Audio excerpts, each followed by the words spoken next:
Hello, everyone. Welcome to the You Gotta Be Bullshilling Me podcast. This is your host, Brian C. Schilling, live from Los Angeles, California. I hate the letter Y, but I love every day of the week. News of the day. Justin Bieber covers up his tattoos for his music video shoot. The Cleveland Browns clinched a playoff spot for the first time since 2002. And Kim Kardashian goes off on Khloe and Kourtney. What? Today on our show, we have a very, very, very special guest. You all will know him as a host on the ABC7 Chicago daytime talk show, Windy City Live. He's hot, he's got the trot, and on our show, we drink Red Bull to pump us up. Ladies and gentlemen, please welcome Mr. Ryan Chiaverini. Ryan, how you doing today, bud? I'm doing great. Thanks for the nice intro there, Brian. I appreciate it. Absolutely. Thank you. Sincerely, thank you for taking the time today to be on our #1 podcast. It's a pleasure to have you on our show, and Happy New Year. Yeah, Happy New Year. I hope you had great holidays. I know 2021 has got to be better than 2020, right? Like the bar is so low that I think we're going to have a much better year. We have to. We absolutely have to. And I said it on the last show last week that I hate even numbers. And 2020 was such an awful year, and I'm hoping that 2021, being an odd year, is going to be a lucky year and a year of health, happiness, and good fortune for everyone. Yeah, I never thought about odds and even numbers, but I'm with you now. I think I'm with the odds. The odds will be better. Yes, absolutely, absolutely. So let me ask you, Ryan, what is something that people could misunderstand about you when you discuss certain sensitive topics on Windy City Live? Well, I think that people don't realize, that for one, we're all humans, right? So, and Right. I do a live show, just like right now, we have one chance to get it right. So Absolutely. doing a live show for 10 years, naturally, you're going to say some things that might come out in a way that you weren't intending. So I think that we're in this crazy time where we're so quick to cancel people, and we're into this cancel culture and judging somebody all the time when, I think anytime I speak, it comes from a place of love. I like to believe it comes from a place of education. I'm always tried to be, educated on the topics we're talking about. But when you deal with sensitive issues, naturally, like I said, you're not always going to get it right, but it's all about, addressing that, apologizing, and moving forward. And I think as a society, we all need to do that a little bit more. I don't like the cancel culture. I think it's the wrong message. Yeah, I agree with you. And I love what you said about love, that, you like to portray love. And I have a slogan, love, LOVE, which stands for let our violence end. And, so that's so great that you, so have such a genuine big heart. I know you brought it up briefly there, but how many seasons has your show been on the air so far? We're in our 10th season, Brian. Wow. It's nuts. Congratulations. Thank you. Yeah, we've done over 2,000 shows. We sort of started as like the little engine that could, and we've just kind of grown this thing to really become a staple in Chicago. And I guess the nicest compliment I hear in Chicago, and I know if people are listening in other parts of the country, they're probably like, who is this guy? But in Chicago, we've really become the go-to show for celebrities and for everyday people and people making a difference in their communities. We kind of feature That's everything, everyday heroes, and we feature, some of the biggest A-list celebrities that come through Chicago as well. So we've been very, very blessed. And, we took over the day after Oprah retired. And I think people gave us, I remember we were on the front page of yahoo.com. It said, Oprah, here are your replacements. And it was a picture of me and my co-host Val Warner. And all of the comments were so mean. And my family, my dad was so upset and my mom was upset. I said, guys, don't listen to that. I mean, this is how social media works. People are going to be mean. They're like saying, is this an April Fool's joke? And they just were very, very, very mean-spirited. And here's the thing is we replaced the Chicago time slot of Oprah Winfrey. We did not replace Oprah. You're never going to replace her. We had to kind of carve out our own thing, I think that it was nice because our bosses were patient and Chicago was patient, and they realized there's never going to be another Oprah. I mean, what do the Bulls do when Jordan retires? They don't just quit playing basketball. You try to reinvent yourself. And I think we try to carve out our own little niche And thankfully, we're still around. Yeah, that's wonderful. I mean, 10 years. I mean, that's very amazing. And you know, you and your co-host, I watched some of the shows, and when I was doing some research on you and this, that, and the other, and checking out your social media and this, that, and the other, and you know, your show is so it's so real. You know, it's amazing that, you know, you guys were able to find your identity and run with it for as long as you have, especially when your show is trying to, like you said, replace the Oprah show. Yeah, early on, it was tough because there was a lot of comparisons. It did help us book some major A-list celebrities early on. You know, every marketing and PR firm is telling their client celebrity, hey, this is the show that replaced Oprah. So, you know, you have everybody from Will Ferrell to Vince Vaughn, Mike Tyson, and all these big stars are coming on the show, and we were technically the show that replaced Oprah. So I guess it helped from a marketing standpoint, but we had to really create our own thing. And you know, have we certainly made some mistakes along the way? Of course, but I think we've learned from it. We've tried different things. I remember the first year our producers were saying, hey, we're going to experiment. We're going to throw stuff at the wall and see what sticks. We're going to, you know, just like right now, you're doing this show, and I'm sure along the way, you're going to find some things that work, find some things that don't work, and then you fix them and you tweak them, and then you kind of hone the craft, and it just kind of develops. Absolutely. And if it's not broken, don't fix it. And I know that one of the episodes that I did watch of your show, Windy City Live, to have a guy like Chance the Rapper on the show who's from Chicago, going on this big daytime talk show that's filmed in Chicago, Windy City Live, I think that speaks a lot about your show. You know what was interesting, Brian, is that it's so cool for me to see people that are not famous yet, and then they come onto a show, and then you see their rise, and you kind of get to follow their career. We've had that happen a couple of times. One, of course, is Chance.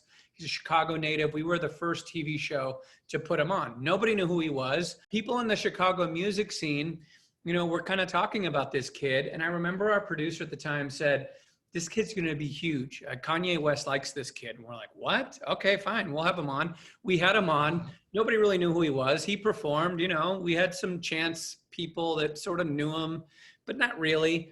And then within 6 months, he was performing on the Grammys. And it was just so cool to see that transition and to see the fact that he hasn't changed a bit. He's still the same Chicago kid, and he's so likable. But then also we had Ed Sheeran come on. Okay. And he was already a star in the UK, but nobody knew who he was in the United States. Nobody was playing his music. He came on the show, was not a big deal. He performs, you know, he sang a song.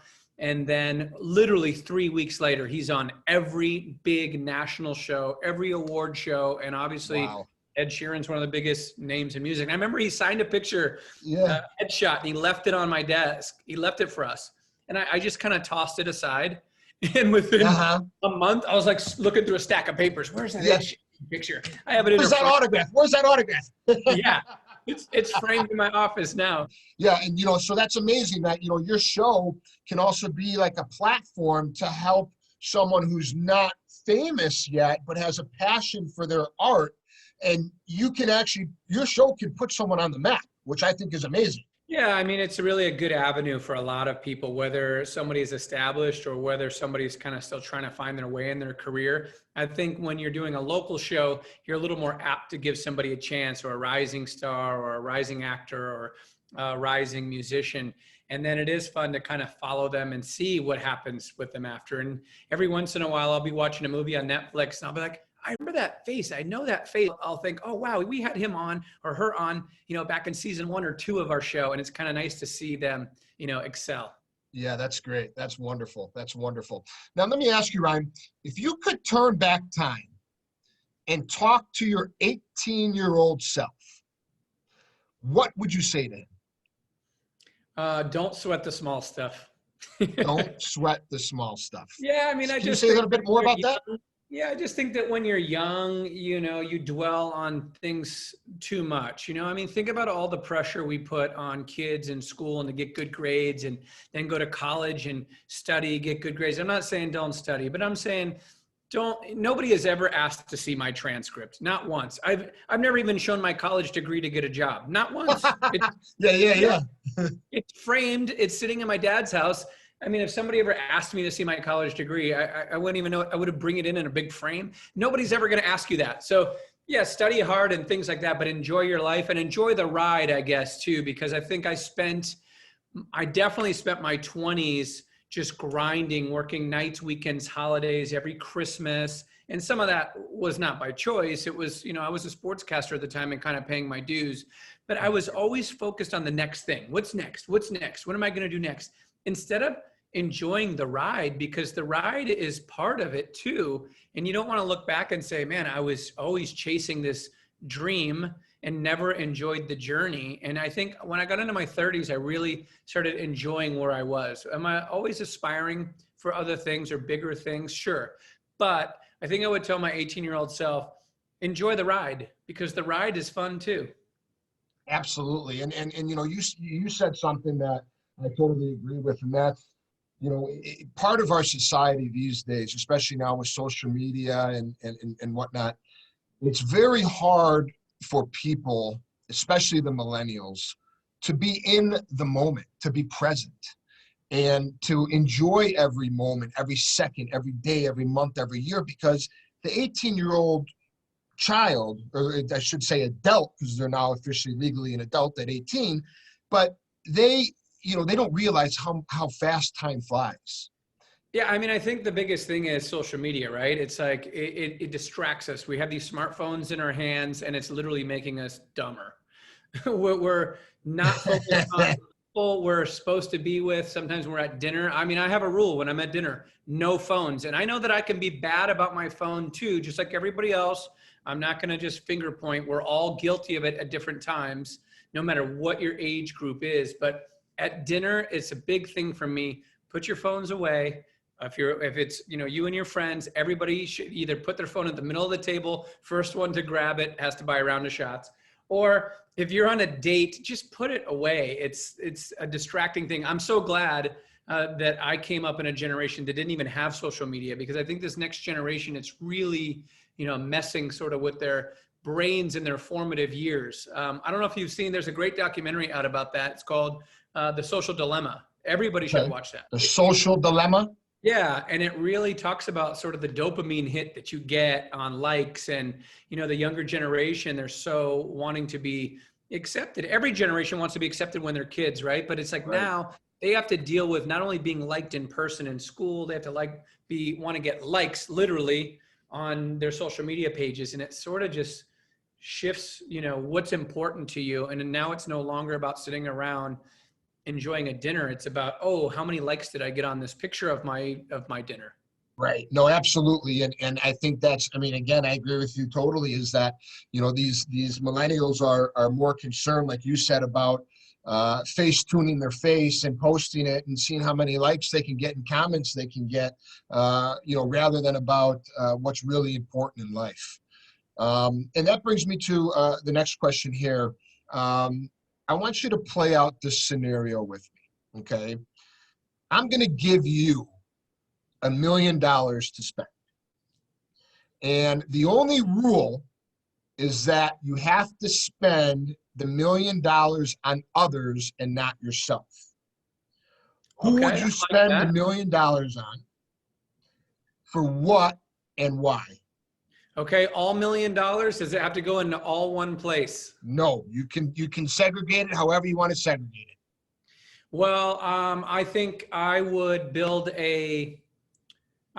some type of youth sports complex, because for me, I didn't grow up with a lot, went through a lot of challenges, with my family and divorces and, substance abuse from my mom and addiction. And sports was my outlet. My brother played in the NFL for 5 years. He's now the offensive coordinator at Colorado. I've been able to have a successful TV career. And my friends and neighbors from, back home will say, it's amazing that you and your brother turned out this way. Like, it's amazing that you both were successful, because statistically, you should have been dead or in jail. But for me, sports was a big outlet for me, right? It taught me about teamwork. It taught me about sharing, and it taught me about a common goal. It taught me that it doesn't matter what your race is or gender is. It's all about, coming together and unity. and all of those things. So I just think it's a great character builder. It's not even about the sport itself. It's about being a part of something as a kid and sort of learning all of these life lessons. So I think that if we could build sports complexes, or just, YMCA is great, any kind of youth center. And I really would like to see more pro athletes do that. We talk about all of these movements that are going on in our society right now. How beautiful would it be to see every pro athlete donate however much money, name the dollar amount, name it, maybe it's $1 million. And all that money goes directly back to their community to build these community centers. Yeah, I think that's great. And like you said, sports, I grew up playing sports my whole life too. And what's amazing about sports is, like you said, the camaraderie. Yeah. And it's, there's a lot of inclusion and the diversity. And, you get all different races and religions and genders and sexual orientations and this, that, and the other. And it's amazing how you can learn discipline and structure, because what you learn by playing a sport with the discipline and the structure and so forth really can help you down the line as you grow up. And like yourself, and like you said, your brother, it can help you be very successful in whatever career path that you have chosen or that God has blessed you with. Yeah, I mean, listen, I have a scrapbook, right? And I went back and I was kind of flipping through the pages the other day, and I saw all of these team pictures of all the sports I played. And I'm kind of looking at the team pictures going, oh, I remember this guy, or I remember this guy. And I'm looking at the diversity in the picture. And it's something that I'm now aware of. When I was a kid, you don't even think about it. But I'm aware of going, wow, this is amazing. We have all of these different people from all these different races. We never even thought about it. We just were trying to win games and trying to go have pizza parties and do the things that kids do. But you didn't realize it was teaching you life lessons that don't judge people. And there's a lot that can be learned coming up growing sports. I encourage any kind of team activity is something that I would encourage any parent to get their child involved in. It doesn't have to be sports, but anything to where you can be a team oriented, activity. Absolutely. And it's good for, for everything, for their health, their mind, their body, socialization. Socialization is huge for children. Yeah, I mean, I couldn't agree with you more. Now, is there something about you that our audience doesn't know that you would like to share, whether it's personally or professionally? I know in doing some research about you, I read that your father was a musician. You yourself have won some different broadcasting awards. So is there anything that you want to share with our audience all over the world, whether it's either personally or professionally or both? Well, a lot of people don't know that my father actually has a platinum album, because you did do your homework. My dad was in a band called the Lively Ones, and they opened for Sonny and Cher and the Beach Boys in the 60s. They recorded this song called Surf Rider and a lot of other songs that they sort of had in the top 20, maybe top 15 on the charts. Amazing. And so then 30 years go by, 35 years, my dad gets a call from a guy named Bob Keane. Now, if you've ever seen the movie La Bamba, Bob Keane was Richie Valens' agent. Amazing.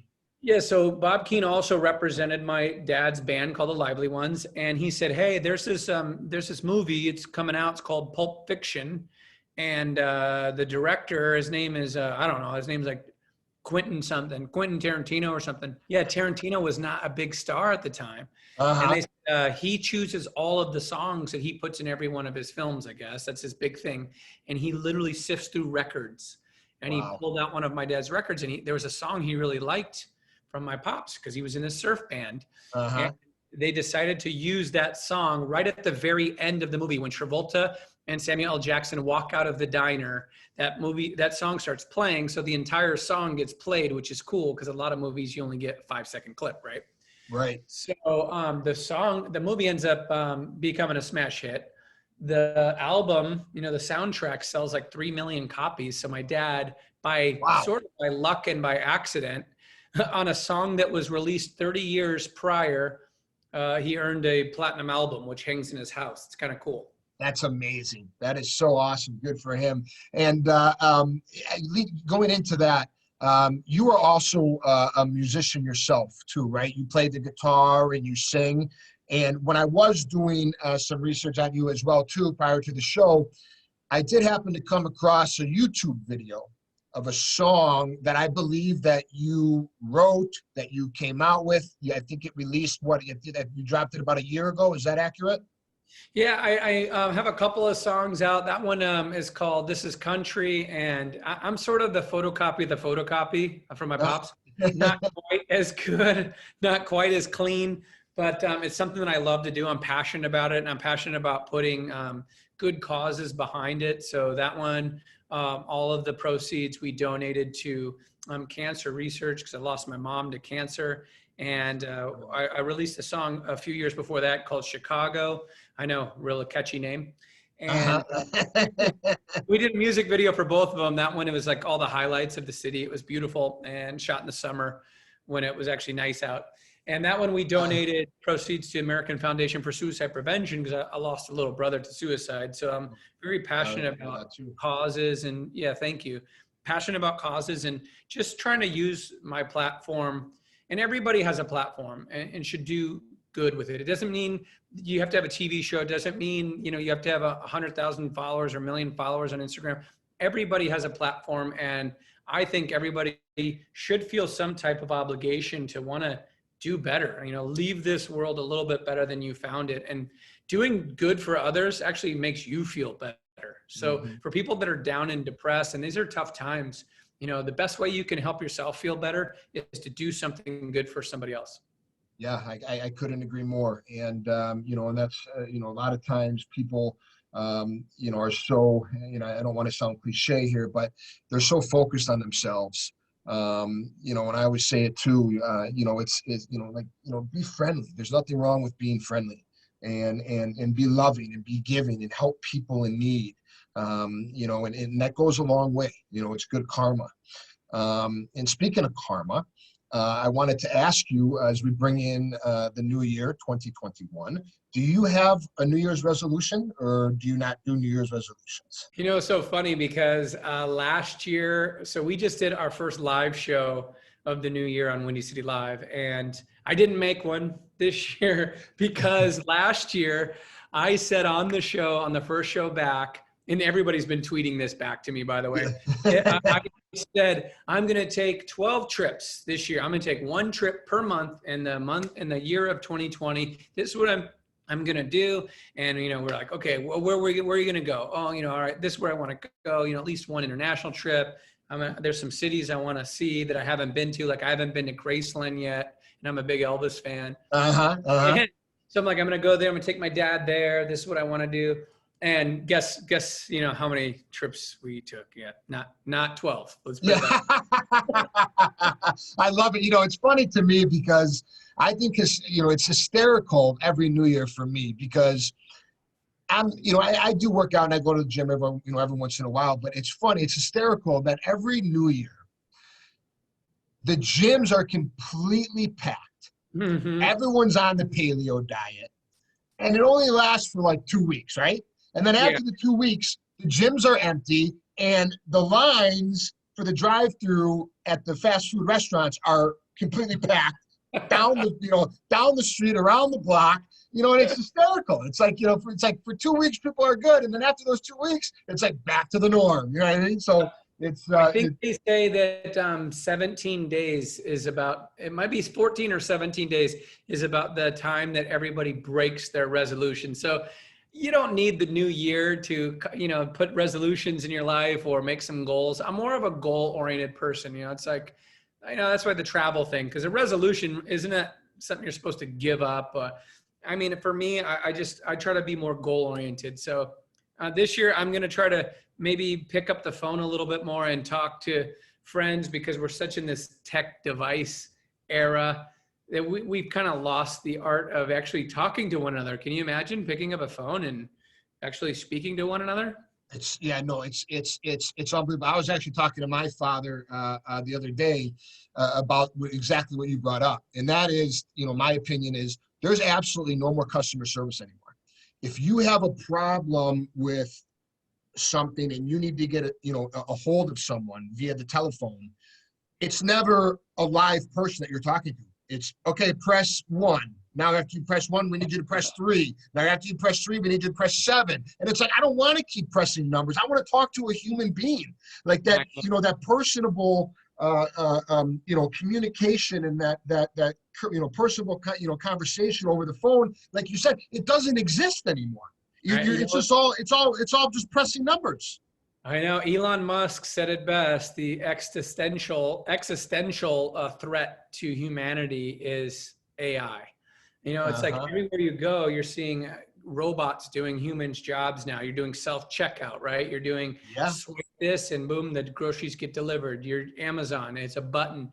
I mean, where are the jobs going to be? So yeah, it's the human connection thing. We are definitely losing, and we're losing it in our friendships and relationships too.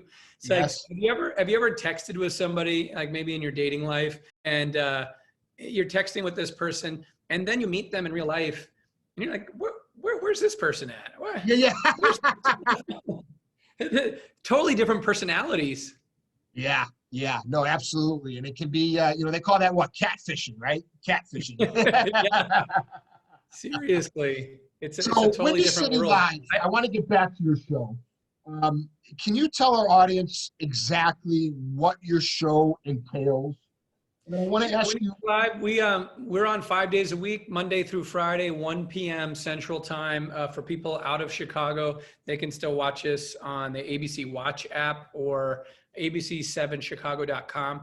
And basically what we do is we're sort of we're a daytime show that covers everything from, what's going on locally to what's going on nationally. And this is, top headline news, but it's also some celebrity news and pop culture because people are obsessed with celebrities.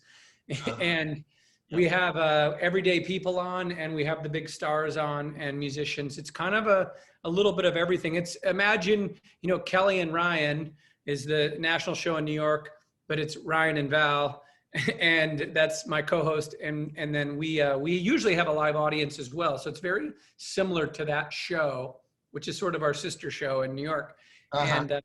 And yeah, we're going 10 seasons strong now. So it's been a wild ride. That's amazing. So for your show, Windy City Live, now you brought up your co-host. I believe you said her name is Val Warner. Yep. Has she been your co-host for all 10 years? She has. That's amazing. We did an audition.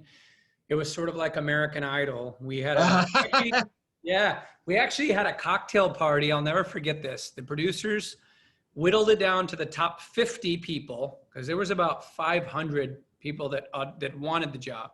Wow. So they whittled it down to the top 50, and then we had a cocktail party across the street from the studio, and this high rise, the Witt Hotel. It's a beautiful place in Chicago. And we had a folder that was handed to us when we walked in, and it was pictures and bios of all the people you would be auditioning with the following day. And I had my 8 people that I was going to audition with, and they had all these different combinations of people that were going to audition. And so your mission for the cocktail party was to mingle and then find your people that you're going to audition with, so as to see if you can establish some type of chemistry. It won't be so awkward the next day. Like match dating, kind of. Yeah, Val was not one of my matches. They didn't match us together. So the next day I did my auditioned with 8 different people. The audition process was like 7 minutes. You were supposed to talk about, a couple of big things happening in the news, a couple of pop culture stories, and then a personal story about yourself. So I remember doing all of these auditions, and then I had to go cover the Bears practice because I was a sportscaster at the time, already working for ABC. So I kind of went into the audition process thinking, I got nothing to lose. I have a job, still a sports guy at the end of the day. And you should have seen the number of well-recognized faces that were at the audition. Stephen A. Smith from ESPN was there. Wow. I love that guy. She's the highest paid personality on ESPN now. That was the best job he didn't get. Yeah, he's amazing. I mean, he tells, he talk about, telling it how it is. Yeah, he's a great man. He's a great man. Well, that's wonderful. Now, about the show, this is something that everyone in our world has been going through for almost a year now. from a production standpoint for Windy City Live, have you guys had any effects from COVID-19 in regards to the actual filming and production? And can you share a little bit about how COVID has been, not only for you personally, but also for your show? It's been tough. I mean, the first thing that we lost was our live audience. And then we went to home shows, which we thought was going to be 14 days, like everybody, right? 14-day quarantine, no big deal. We'll all go back to work. Everything will be great. Well, as you know, 14 days turned into 6 months. And then we finally got back in studio. And yeah, we have a much smaller crew right now because, we don't have audiences. We need to be COVID safe. So they don't want too many people inside the building. It's been weird. I mean, for a show that really relies on energy and, applause and laughter, now, it's my co-host and I, you make a joke and it's dead silence and you're like, was that a horrible joke? Or is it just because there's nobody in the studio audience? It might be a little bit of both. We saw, we've seen the late night host doing it. It's just a different show to watch Jimmy Kimmel right now or Jimmy Fallon or Trevor Noah. It just doesn't have that energy and that punchline or that quick wit. So that's the biggest thing right now. But, hey, we got to follow the rules and hope for the best. And I know we're going through, there are people out there going through much worse predicaments than we are. Mm-hmm. Yeah, no, for sure. And the lockdown here in Hollywood, in terms of productions in the studios, they're saying it could be end of January, this month, or even February before they even start picking back up with productions here in LA. But that you brought something up too, which is very important, I believe, and that is you didn't have your live audience, and that it was tough because you do get a lot of feedback from your live audience. When you were doing the broadcasting from home, or you get back in the studio and you guys are doing the broadcasting with no audience, was it hard? Did you feel that you were still able to connect with your fans and with your audience? I do think that the viewers have stuck with us, and that's the beauty of it. I think that for them, they've been welcoming us back on Facebook and social media, and they're just saying, hey, we're just glad you're back, because we were just running reruns, or we were doing home shows, and the home shows really, it felt weird, and you definitely got to make sure you clean up everything in your apartment. I actually had a maintenance guy knocking on the door during a live show, and I was trying not to answer the door, but I have a permission to enter slip in my high rise. So he ends up opening the door, and he came in to change the battery in my smoke detector. And it was just hilarious. I just brought him on the show. I was like, hey, come over here. And, we were chatting, but it's like, oh, that's great. Live TV. But I think our audiences you got to improvise. Yeah. And, our audiences have had fun with it as far as laughing at our Zoom fails. Yeah. So, it's good that they're sticking by us, but we will be definitely happy to get audiences back. Yeah, no, I can only imagine. So you're from California originally, and you went to college in Boulder, Colorado, at the University of Colorado, the Buffaloes. Yes, go Buffs. Go Buffs. And you ended up in Chicago. Besides hosting Windy City Live, we already talked about that you're also a musician. You do a lot of philanthropy stuff. You play the guitar, you sing, this, that, and the other. You dropped your own song. People can find it on YouTube. What's the name of that song again? This Is Country is my latest. You can check that out on Spotify and on YouTube. Amazing. This Is Country by Ryan Chiaverini on Spotify and YouTube. And but Alexa, also, you can have Alexa play it, which is pretty cool. Oh, so you can tell Alexa, hey, Alexa, play This Is Country by Ryan Chiaverini. That's amazing. Great. I love it. I hope everyone listening does check that song out. I've heard it myself. It is amazing. But Ryan, please, can you tell us about your career journey and how you actually ended up being a host on Windy City Live and living in Chicago? And then that's part A. And part B is, when you are writing your music and playing your guitar, what is it that inspires you most about your music? Well, as you mentioned, I went to the University of Colorado. I played football there, studied journalism, was doing the campus radio and TV. And while I was playing football, we knew that my twin brother was good enough to play the NFL. Uh-huh.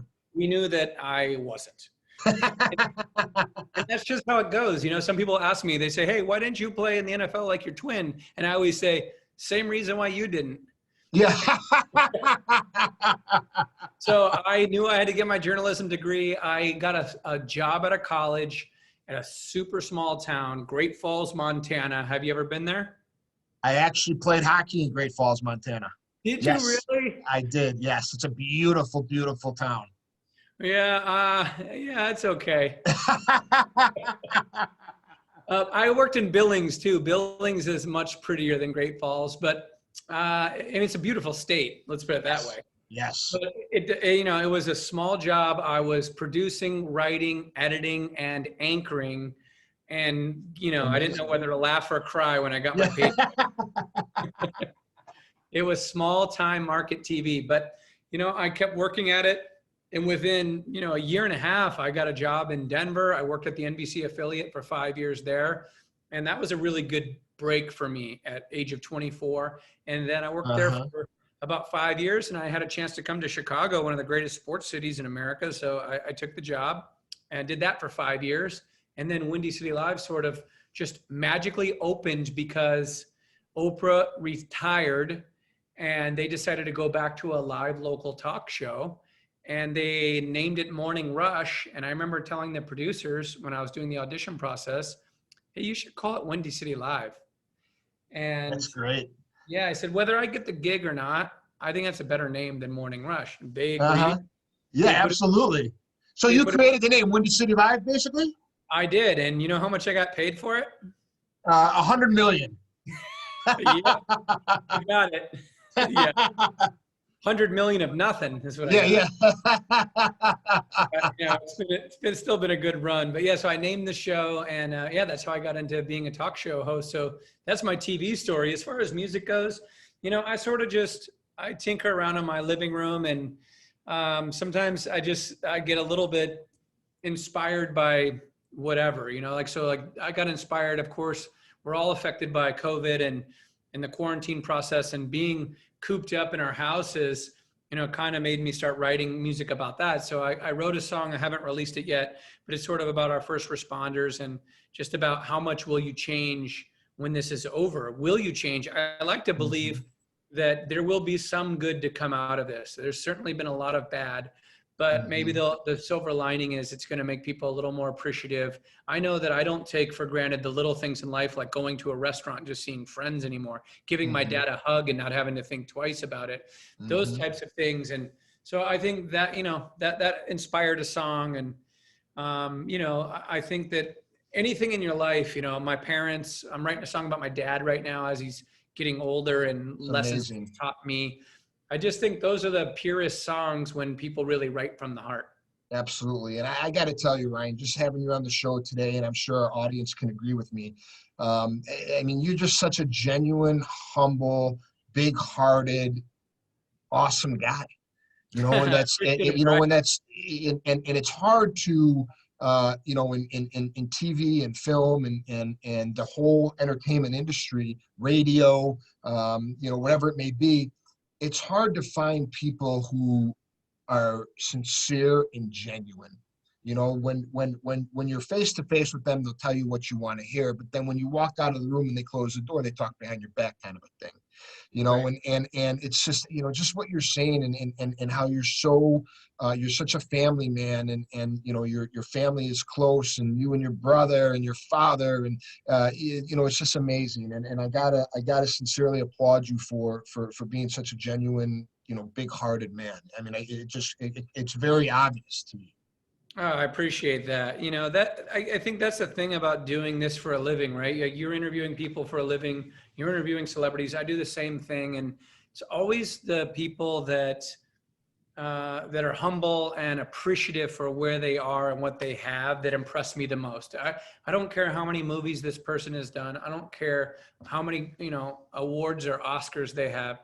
It's about treating people right, about trying to do a little bit of good in this world. and, trying to use your platform for the greater good. I mean, really you're doing a disservice to society if you're not doing something with your, to give back. So I think that's always been important to me. And I didn't come from a lot. So when I was able to, financially take care of myself and be able to contribute to other causes, I think that's something that was really important to me. Yeah, no, that's, and I can feel it. So being an ex-college football player, who is going to win the college football national championship, Alabama or Ohio State? Alabama. Alabama. You think it's going to be big or close? You know what? Ohio State looked really good against Clemson. I mean, they looked really good. But Alabama's won like 6 of the last 10 national championships or something like that. It's hard to bet against Alabama. I mean, people love to make this comparison when a team is a dynasty like they are in college football. Hey, they're like an NFL team. Yes. They're not an NFL team. They're not. If they played against an NFL team, they would get smoked. I mean, you played hockey, so I mean, the difference between, college hockey and pro hockey, very, very different. But I will say they're somewhere in between. They're not a normal college team. I mean, this is, they're not quite professional, but they're somewhere in the middle there. Absolutely. They're really down it. But Ohio State looks good, but I would never bet against Alabama. Yeah, no, I it's funny because when Ohio State played Northwestern, I have some buddies back in Chicago who are big Northwestern fans, and when Ohio State won that game, I was kind of sending them some shots via text, like, hey, what happened? I thought your Northwestern Wildcat football team was going to beat Ohio State, and every single one of them said exactly what you just said, Ryan, and they said, Brian, are you kidding me? Ohio State is like a pro team. And it's just funny how, when people talk about Ohio State, and like you were just talking about Alabama, I feel both the teams, especially Alabama, and the Northwestern fans, say too that, they're like pro teams watching Alabama and Ohio State. It's just amazing. I interviewed a buddy of mine who played basketball at Northwestern, and they had a really good team that year. And it was so funny. It's a quote I'll never forget. I interviewed him and I said, hey, do you think you guys have a shot at winning this whole tournament? It was like the Big Ten tournament. And he looks at me and he goes, those guys have NBA players on their team. We have investment bankers. Absolutely, yes. Such a great line. Yeah, it is. And it's so true too. It's so true. So what are you looking forward to most in 2021, Ryan? Just some normalcy. I'm looking forward to seeing a concert with a live audience. I really want to see Luke Combs. Yes. I think he's Tell great. me about it. Yeah, just to see a concert. And, I would love to go to a movie theater, and that's something that I never missed before. I love like being home and just having popcorn and watching movies on my big screen, but that's sort of what we've become. But now I really miss going to a movie theater. I mean, miss just normal activities. I mean, that's the biggest thing I'm looking forward to. And I think we're going to get there. It's going to take a while. I mean, this is not going to happen overnight, which we know, but I think it's going to get better. Yeah. And it's just the overall normalcy of life, and the day-to-day routines and what we, what we were used to pre-COVID and now what we have to adjust to, post-COVID and even during COVID. It's the normalcy I can definitely, I'm looking forward to for, the podcast. You got to be bullshilling me. And we're live again, ladies and gentlemen, from Los Angeles, California. Our guest is Ryan Chiaverini, a host of the ABC7 Chicago daytime talk show, Windy City Live. It's just, I'm looking forward to actually being able to have our guest of the podcast, Ryan, come into my studio and actually do a face-to-face podcast interview with them that's live on camera and also via the platforms for the podcast. So I understand what you're saying when you're talking about getting back to the normalcy of life, for sure. Yeah, and just having that interaction. I mean, it's like New Year's Eve. This was the first time in 13 years I wasn't hosting a countdown show, and that's because there's no parties. Oh, you're talking about our New Year's Eve countdown show? Yeah. First time in 13 years I wasn't doing the countdown show this year in Chicago because there's just no parties to be at. So it's a much smaller version of the show, and I taped a segment and that was it. It's very, very strange. The one thing that I won't miss after COVID is in-person work meetings. Yeah. I love this. We do Zoom meetings now in the morning, and then we do all of our prep at home. And then I go into the studio, knock out the show, and then we don't do any of the post meetings in person either. So it's amazing to like, we've realized you don't need so many meetings. Yes. Yeah. You. Cut down on the meetings. Ozzie Guillen used to say, good teams win, bad teams have meetings. Yeah. That's another great quote. Yeah, you got that's. Yeah, I couldn't agree with you and him any more than how it's been said. I love it. So every week, Ryan, we have two topics that I like to discuss. It's different every week, different with every guest. Just to have some fun, talk a little bit about some topics that I think about during the week, in between guests and in between shows. But the first topic for this week with you is I wanted to ask you. It's about the show Beavis and Butthead. And this is what you think about in the week. Yeah, this is what I think about during the week. Yes, absolutely. And I was actually thinking about it. I was actually at Starbucks picking up my mobile app coffee. And then when I got back in my car, for whatever reason, it just popped in my head. And I'm like, whatever happened to that show Beavis and Butthead? I mean, that was probably one of the greatest shows that I've watched when I was a kid. I wanted to ask you, did you ever watch Beavis and Butthead? I'm sure you have, yeah? Oh, yeah. Yeah. Let me ask you a question. Being a host of a television show, and then also, having watched a show like Beavis and Butthead, what's your opinion in regards to why do you think the show, the production and Beavis and Butthead, why do you think the show ended? Well, I just think everything runs its course. I think, it was cutting edge and it was edgy at the time, and, so it caught on. But it's like everything else, it just kind of ran its course, and now we're on to the next thing. We sort of have, now we really have ADD where shows don't last very long. Yeah. I mean, we actually just had Vanna White on Windy City Live today. Wow. And that show, she's been on it for 38 years. Wheel of Fortune. Yeah, that show's still going strong. It's just amazing to me that you have these staples that last, but a lot of other things, they're going to come and go. Sadly, pour one out for Beavis and Butthead. Yeah. What a great show. And Vanna White, wow, Wheel of Fortune. So the second one is, it's actually because I was doing it while I was thinking about it. But do you think it's okay for men to get pedicures? I do get pedicures personally. I love them. I love the foot massage. And what do you think about men getting pedicures? You think it's okay? You think it's socially acceptable? Yeah, and if it's not, who cares? Do it if you like it. That's one thing to live by in 2021. Do it if you like it. But absolutely, I love it. One pedicure in my life. We did it for the show because there's a comedian named Leon Rogers in Chicago, and he loves getting manis and petties, and he like buff to shine. He knows all the lingo for his fingers. Yeah, the shiny buff. Yeah. So I remember he was talking about that on the show, and I said, wait, you get your nails done? And he's like, yeah, Ryan, I'm going to take you to the South Side and we're going to go. Yeah. I said, okay. So we went to the South Side of Chicago, and it was not the safest neighborhood, but everybody knew Leon. Everybody was just friendly with Leon. Hey, Leon. Wow, that's great. I go, you're not nervous. There's a lot of businesses with boarded up, windows and broken glass and stuff. And he's like, no, everybody knows me. He's like, now, if you were here by yourself, I'd be worried. Yeah. So we went to this little place, and they treated us like kings.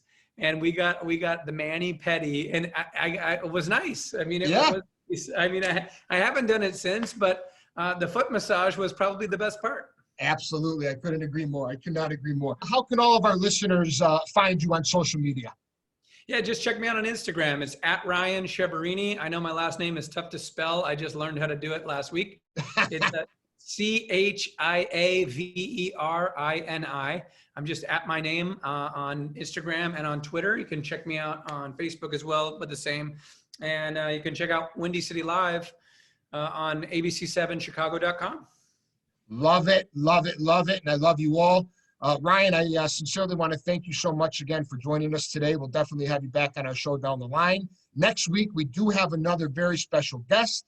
Also, if you would like to be a guest on our show, you can email thinkshilling@gmail.com and also follow us on all social media @thinkshilling. Until then, laugh when you need to laugh. And this is Brian C. Schilling, your host of the You Gotta Be Bullshilling Me podcast. Until then, peace out. Ryan, sincerely, thank you so much for joining us today. It was a pleasure. Happy New Year again. I wish you nothing but an amazing, happy, healthy, wealthy 2021, my friend. Likewise, Brian. Thanks for having me. Thank you.